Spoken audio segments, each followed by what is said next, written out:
Hello friends, आज मैं आपको एक ऐसी माँ और बेटे की कहानी सुनाने वाली हूँ।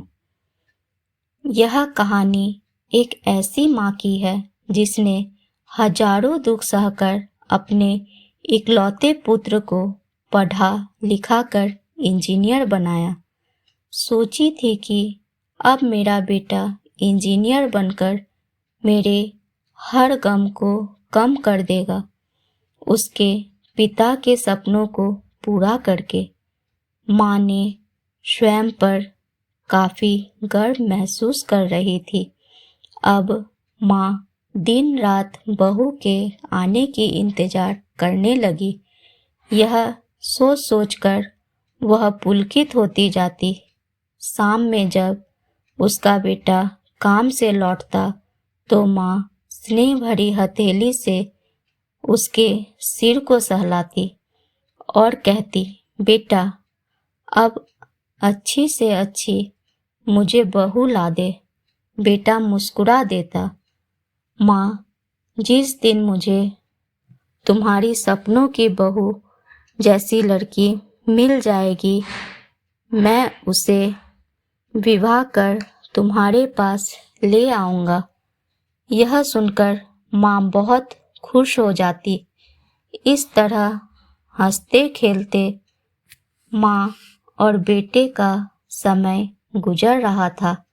बेटा की नौकरी को अब 1 वर्ष बीतने को आई।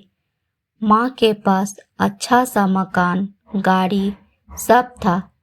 कमी थी तो बस एक बहू की। एक दिन बेटे ने एक लड़की की तस्वीर माँ को दिखाई। माँ ने मिलने की इच्छा जाहिर की। बेटे ने अपनी गाड़ी निकाली और माँ को साथ गाड़ी में बिठाया। दोनों बहुत खुश थे।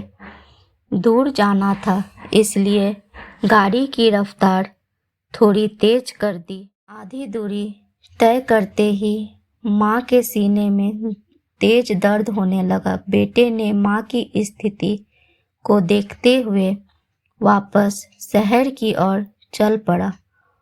वह जल्द से जल्द हॉस्पिटल पहुंचना चाहता था। नज़दीकी अस्पताल में माँ को इमरजेंसी में भर्ती कराया।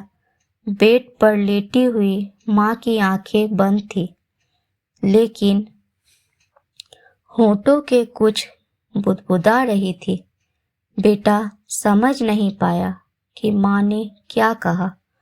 फिर होठों को हिलना बंद हो गया और आंखें खुली की खुली रह गई। बेटा दौड़कर नर्स को बुलाया। माँ साथ छोड़ चुकी थी। बचपन में पिता का साया उठ गया था तो माँ ने संभाला। माँ के गुजरने के बाद वह बिल्कुल अकेला हो गया। वह थका हारा काम से लौटता। कुछ महीनों के बाद उसके एक दोस्त ने उसे विवाह करने की सलाह दी ताकि वह अपनी माँ के सपनों को साकार कर सके, जैसा कि उसकी माँ ने उसके पिता के सपने को साकार कर बेटे को इंजीनियर बनाया था। आज वह दूल्हा बनकर बारात के साथ माँ की बहू को लाने गांव आया है। पूरे गांव में विवाह गीत गाई जा रही है। वरमाला होने ही वाली थी कि आसमान से बारिश की हल्की हल्की फुहारें पड़ने लगी। ऐसा लग रहा है मानो राम और सिया की इस मिलन में स्वर्ग से माँ आशीष की अमृत बरसा रही हो। धन्यवाद।